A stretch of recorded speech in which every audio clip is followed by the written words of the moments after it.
Hello, welcome back to the Global Mental Health Outreach Podcast, My Mental Health Story series. I'm Natalie, the founder of GMHO. This is the second episode of our series on eating disorders with Sage from @EDRecoveryDoodles on Instagram. Welcome back again, Sage. Hi, it's Sage again, and I'm here to share with you for our second episode. Yeah, I remember that you were suffering from depression and OCD on top of anorexia at the time. So what were the symptoms you faced at the time, like from an ED standpoint and from your other mental illnesses? Yeah, so I also experience anxiety, and a neurodiagnosis has been ADHD as well. But symptoms, I definitely experience a lot of symptoms, both emotional, behavioral, physical, and they appeared from my eating disorder. And also, I think the eating disorder and depression, anxiety, and OCD colluded with that. Symptoms vary for each individual. Personally, for me, they did appear physical, and but also other symptoms were there as well, like not feeling sick enough, constantly thinking about food, calories, planning what I was going to eat. And this took up a lot of brain space. My school performance, for a lot of people, it does become impacted by an eating disorder. For me, it wasn't, which kind of led me to feel like it was sustainable to continue because school was such a big part of my life. But it was difficult to have so much of my brain dedicated to my eating disorder and always thinking about those things. I was very tired when I was a swimmer. I wasn't able to make it through practices. I had a lot of preoccupation with food and weight, and I think this is a very significant one for a lot of individuals. That kind of lets you know the distress that you're in. And for me, I didn't think I had an eating disorder. I was in denial, but I think if I knew that preoccupation with food and weight was such a big part of an eating disorder, it may have helped me realize I was suffering from one. Also, dieting, concern with my body and shape, shame and anxiety around food or food consumption, specifically not being able to go out with friends or even by myself or with family, to restaurants or out to eat. Mood swings, which definitely played a role with depression, OCD, could trigger some anger, a lot of anger. And my surface emotion was definitely anger and irritation. And I was not a happy camper in my eating disorder. I was very much a miserable person. Also body checking, which is, for those who don't know, when you are looking at your body or measuring it or kind of like examining your body in ways that aren't beneficial. Low energy, as I said, significant weight decline. I was constantly cold and freezing, even in summer. And then other physical symptoms and issues with my skin, hair, nails, and ultimately heart complications as well. Yeah, people often think that eating disorders are just only dietary restrictions or losing and gaining weight, but what they don't know are the emotional effects and the intrusive thoughts and all the other behavioral processes. Because the biggest difference from disordered eating and an eating disorder are your thoughts and the extent of the effects. So when you have an eating disorder, you physically cannot stop your behaviors, right? You cannot stop yourself. It's hard to be able to find the tools outside of an eating disorder because it's rooted in addressing emotions and coping with difficult situations for a lot of people. It's really hard to find those behaviors outside. And with eating disorders, it's about distress. It causes so much distress in your life. And I think it's definitely hard to differentiate between disordered eating and eating disorder. So when was the worst for your eating disorder? Yeah, I remember when I was very unwell, I thought, I don't really like the term rock bottom just because when I was really unwell, I thought that I'm not at rock bottom and I can't recover until I reach a rock bottom. But the thing was, I was visualizing a rock bottom that wasn't actually for me. And it was a visualization of someone else's extreme, not my own. And that wasn't applicable to me. So my low point was kind of thinking I wasn't at my rock bottom, actually. And I think it would definitely be either the weeks leading up to going to residential treatment, after I had been in the hospital being diagnosed. I think having that diagnosis, but not really given any support. I was just home for 3 weeks. Um, that was a really difficult time. Also, due to insurance, I was discharged from residential 7 weeks after in a place where I wasn't ready.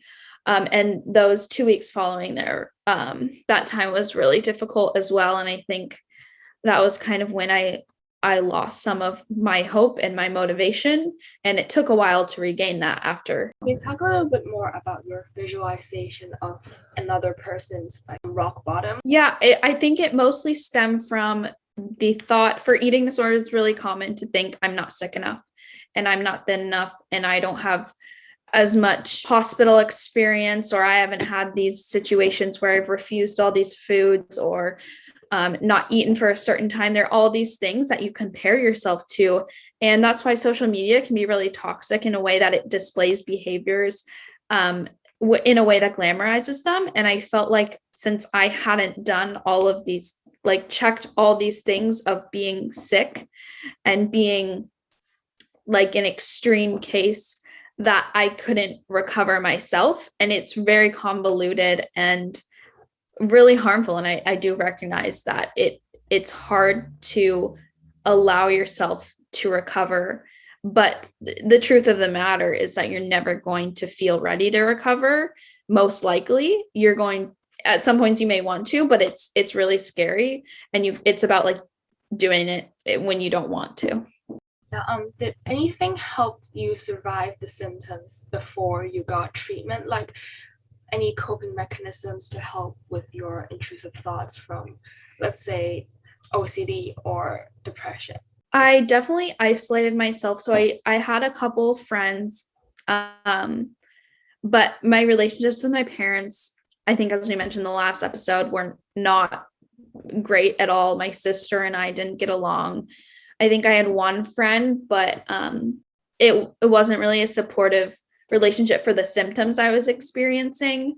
The activities, though, I was engaged in Science Olympiad through my school, but unfortunately, COVID disrupted that. And so we had to cancel tournaments and just disruptions with our season. And I think that's when I definitely like didn't seek motivation from that because it wasn't there anymore for me. Some coping skills would have been, I really like to make gifts for people. And so I would knit hats or little booties, or I made personalized board games for people. And that was a really good coping skill looking back that I still use now. That was not related to eating disorder or any depression related OCD behaviors. So that's probably the main one. But unfortunately, my eating disorder was a huge coping skill. It did teach me a lot, though. It's very common when people feel trapped, I guess, in a situation or in a cycle they cannot break. They usually turn to like unhealthy habits like your eating disorder. And with the negative emotions, it's like very easy to lose track of what is right or not, I guess.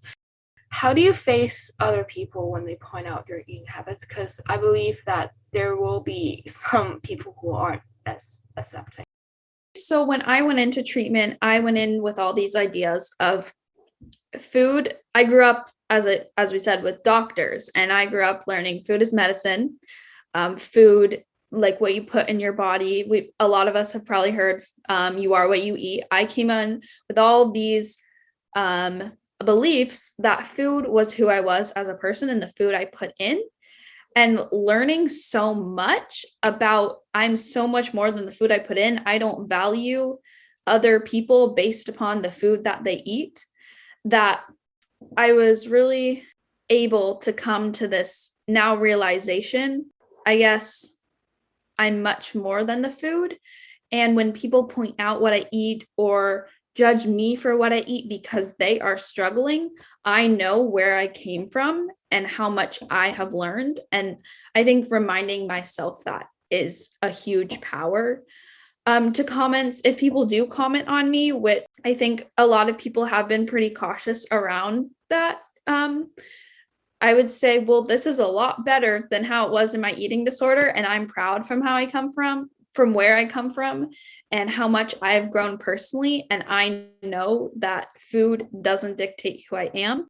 Balance and intuition with food is the best thing I can do for myself. Then how about back then? Did anyone point out? I think I remember you said you have some friends that were suffering as well. Did they like talk to you about their eating habits and then you'll compare yourself to them? And did anyone back then like point out, oh, why are you eating so little, or why are you not eating at all? Definitely my parents pointed out that I was struggling with like eating sufficient amounts of food, and that was pretty apparent in my physical body, also my performance in swimming. But no one, I was really isolated at school, and I was around people. I switched in during my eating disorder, I went from middle school to high school. So I kind of switched environments as well. And in high school, which was where my eating disorder really developed into a full blown eating disorder. And I had two friends who suffered from disordered eating. Now, one of them does have an eating disorder. And I think that really, I thought what I was doing was okay because other people were doing it too. And I definitely sourced competition from my friend who I don't know anything about like her current eating habits. And I think that understanding again that I was not in a good place, but I've been able to learn that I know the struggle of comparison, and surpassing that is a really good feeling. But yeah, for sure, the comparison where when I was at school was pretty significant. And you talked about like a lot of people around you were doing the same thing, so you were in denial, I think. So when did you start seeking help, and what pushed you to do so? How I received treatment was because of the physical effects. I went to the doctor, and it was quite apparent that I was not doing well. So I did become hospitalized. And that was kind of where I was asked, what do you want to do? Do you want to go to residential? Do you think that a partial hospitalization program would be beneficial? And I was so dedicated to school. My entire life revolved around school. I wanted to stay in school. So I said that an outpatient program, which would just be seeing a therapist and dietitian and an outside treatment team, would be fine. And I tried at home, kind of tried, and I think my underlying fears of recovery and my willfulness to remain in the body I was in and with the behaviors I was using, just it did not work in the home setting, along with I guess my reception to other people versus my parents is very different. So I did end up going to residential treatment, and that was where I really became, I think, just a different setting and a different response to what I was being told I needed to do was really helpful. But I was the one who signed the paper saying I would go to residential. It was my choice. And I knew that for me to get back to school, to get back to the activities I like, to regain my life, in my core, I knew that going to treatment was what I needed to happen. There were ups and downs after that. There were so many ups and downs and points where I slipped up and then picked myself back up. So that was kind of the initial part of seeking help. Yeah, about like mental health recovery, it often like isn't in a straight line. And do you mind speaking more details about how you picked yourself up when you slipped up? Yeah, I think that's really a testament to someone's strength. It's not in the struggles, and it's not, success isn't based on the absence of struggle. It's more based on what do you do when you do struggle, and what do you do after you struggle. And I remember just times after that when I really did pick up momentum with recovery, I did have points where I reverted and didn't want to go to pursue this. But I think that knowing, I use this metaphor that recovery is like swimming or kayaking across a river and you don't know if the other side is there for you. You don't know if you'll be able to make it. And once you reach the middle, it's going to be hard to go back or forwards. And I'm really glad that I went forwards because I am on the other side of the shore now. It's a pretty amazing thing, but I think that holding hope that there is freedom on the other side, because I definitely didn't think it would be as great as it is now, that 1 year later I could be fulfilling food freedom and eating whatever I wanted, whatever my body needed, and being able to move, joyful movement. But is kind of like a more accepting word for exercise. It's just really amazing to look back at where I'm at now. Did anything or anyone help you like most in treatment? And did your other mental health problems improve with rehabilitation? Yeah. So when I started in residential, I definitely I am pretty conscientious, and I would say I really didn't want to impact other people. So the first time I went into residential, I was like, okay, I'm going to get out as fast as I can. I'm going to do what I have to do. It was really, really hard. But that was kind of when I realized like this isn't helping me, just putting in the motions, but still having the thought that I was going to revert back wasn't helpful. When you start doing the actions with hope that it will get better is when the changes occur. But the thing that helped me a lot was when I went into residential a second time, I had my therapist. I have two therapists, but my family therapist put a lot of emphasis on me as an individual in my own treatment. So we actually came up with this game, and it was an art-based completion game. And there were, I think, 44 circles on this big poster board. And it was in alignment, and I had about 6 or 7 rewards.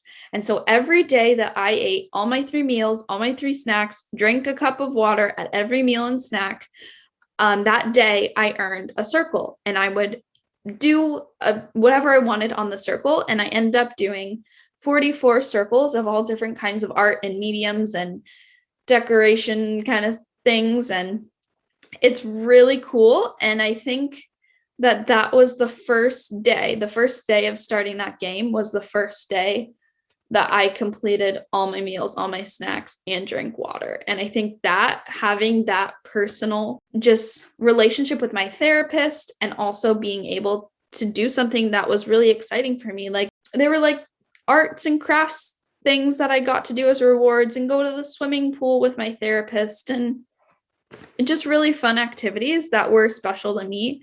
And that was what got me up and going. And I think from that, I was able to do it by myself. And that was the most memorable thing that got me up. And unfortunately, not everyone gets to have that connection with the therapist or specialized treatment during their stay. But it definitely took me months to get there, and months of mulling over the idea of recovery until I was able to commit and actually grappled with the idea of changing. But I think it's all part of the process. Definitely deciding to do recovery and deciding to even start the actions is really challenging mentally. One of my biggest motivators was being able to pursue higher education and going to college, because it was right before my junior year, and I knew that I really wanted to be able to succeed in the ways I envisioned. I've heard from different people they find it hard to connect with their therapist, or they don't know how to trust them. So how did you connect, or I guess build trust between your therapist? Yeah. The residential that I went to and the partial hospitalization and intensive outpatient was also part of the same program or umbrella company. And a lot of those therapists and recovery coaches are actually recovered themselves. And I connected best with the people who have been through this challenge. And for me, it is kind of, it's not as much of a challenge for me to trust people. But I know it definitely is for other people, though I think that having an individual who has experienced what you have experienced and come out on the other side, you kind of develop a relationship of trust and of belief in them. And I remember doing an activity while I was in residential, and I interviewed like 6 recovered staff members. And that was also a really incredible experience that I didn't know if it was out there for me, but at the time, but I think after hearing them, I knew that I could recover. Yeah, that's really good to hear, because seeing a role model, to see that even when you don't have hope yourself, when you see other people has gone through what you've gone through, that's really inspirational, I think. I really appreciate being here, and I just want to say there is hope for everybody. Sage, thank you so much for joining us again. And for everyone listening, stay tuned for the next episode where we will discuss on how we can help people with eating disorders.